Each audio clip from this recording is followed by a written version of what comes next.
जब अत्यंत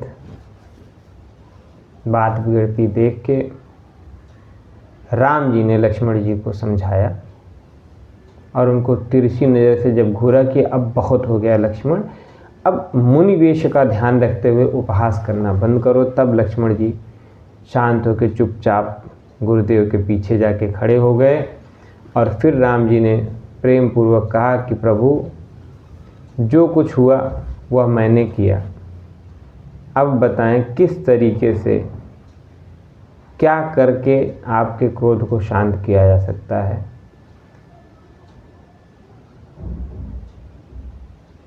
कह मुनि राम जाय ऋषि कैसे, अजहूँ अनुज तव चितहु अनैसे।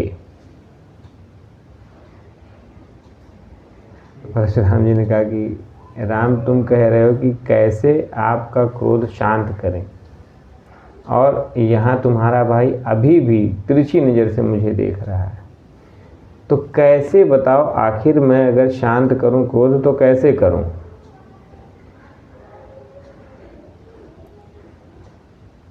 राम जी कहते हैं कि हे प्रभु, अगर मेरा सर आपको लगता है कि मेरा सर काटने से आपका क्रोध जा सकता है, राम जी कहते हैं, तो अब मेरा सर आपके सम्मुख है, लेकिन अब यह क्रोध छोड़ दिए। राम कहो रिस तजी मुनीसा, कर कुठार आगे यह सीसा। जह ऋष जाय करें सोई स्वामी, मोहि जाने आपन अनुगामी। प्रभु से हो कहीं समरकस, तजहु विप्रवर रोसु। हे ब्राह्मण, अपना क्रोध त्याग दीजिए, जो हुआ उसके लिए मैं दोषी हूँ, और आप बताएं कि किस तरीके से आपका क्रोध शांत किया जाए। जो तुम औते हो मुनि की नाही, पद रज सिर शिशु धरत गोसाई। लक्ष्मण जी के लिए कहते हैं कि अगर हे मुनिवर, आप आके इस सभा में आते ही ऐसे वचन न बोलना शुरू कर देते तो आपकी चरण रज मेरा अनुज भी सर पे रखता, लक्ष्मण सर पे रखता। माना कि उसकी गलती है, लेकिन प्रभु, हम रघुवंशी ऐसे नहीं हैं कि जब कोई हमें ललकारे तो हम पीछे हट जाएं। फिर भी हे प्रभु, आपकी चरण रज सर पे रख के मैं कहता हूँ कि आप जो कहें उस तरह से ही आपका क्रोध शांत करेंगे। अब जब इस प्रकार राम जी ने कहा कि हे परशुराम जी, आपके आगे मेरा सर है, और यह भी राम जी ने कहा कि हम ही तुम्हें सरिबस करी नाथा, कहाँ न कहाँ चरण कह माथा। हे नाथ, आपकी बराबरी हम नहीं कर सकते हैं, क्योंकि आपके जहाँ चरण है वहाँ मेरा मस्तक है।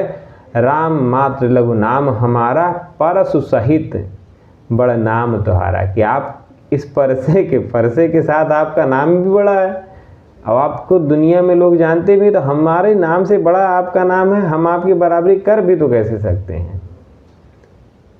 हमारे अपराध क्षमा करिए। और जब बार बार राम जी ने इस प्रकार कहा, अब फिर परशुराम जी को क्रोध लगने लगा। परशुराम जी ने कहा कि तुम बार बार ब्राह्मण समझ के मुझको छोड़ रहे हो, ब्राह्मण समझ के। मैं निरा ब्राह्मण नहीं हूँ। परशुराम जी यह जताना चाहते हैं कि मैं एक साहसी, मैं एक ऐसा ब्राह्मण हूँ जिसने इस पृथ्वी को अनेकानेक बार क्षत्रिय विहीन किया है, तो मुझे बार बार मुनि मुनि कह के मेरा अपमान मत करो। मैं कमजोर ब्राह्मण नहीं हूँ, और मेरा निरादर करके इस तरह से आप बात कर रहे हो। यह क्योंकि परशुराम जी को बहुत क्रोध है कि शंकर जी का धनुष टूटा तो कैसे टूटा।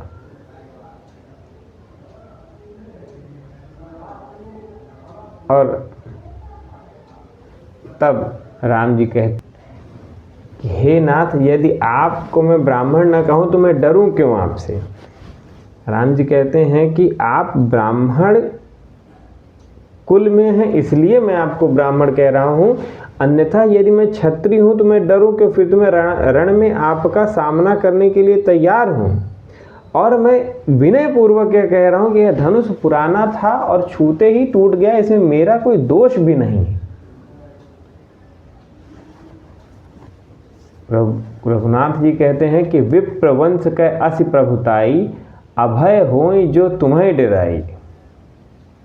कि आपकी तो महिमा ही यही है प्रभु कि जो आपसे डरता है वह निर्भय हो जाता है। यानी कि जो आप नियम क्रम व्रत बताते हैं, जो व्यक्ति वह मान कर चलता है वह तो साकेत धाम पा जाता है। तो फिर विप्र कहने में ऐसी क्या लघुता। और जब यह वचन सुनते हैं तब परशुराम जी का थोड़ा क्रोध शांत होता है। फिर वो कहते हैं कि राम रमापति कर धनु लेहूं। हे राम, यह लक्ष्मीपति विष्णु जी का धनुष है, इसको लीजिए और खींचे हो मिटे मोर संदेह। अगर आप इसको भी खींच के चढ़ा देते हैं तो मेरे मन का जो संदेह है कि यह धनुष किसी अधिकारी व्यक्ति ने नहीं तोड़ा है।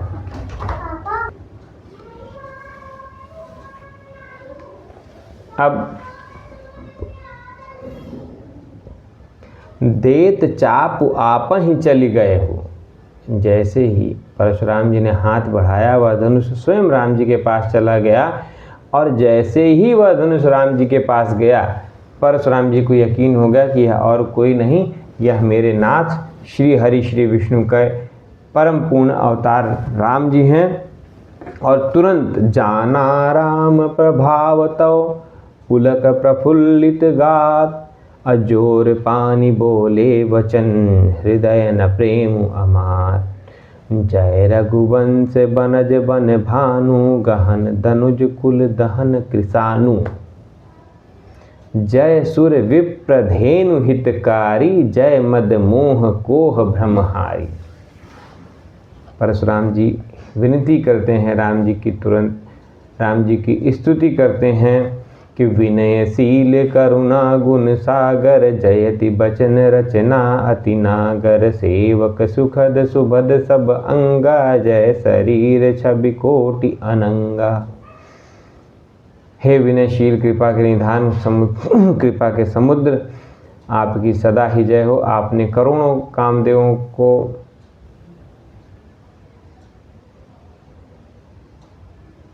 हारने जैसी, यानी करोड़ों कामदेव आपकी सुंदर छवि देख के लजा जाएं, ऐसी आपकी छवि है।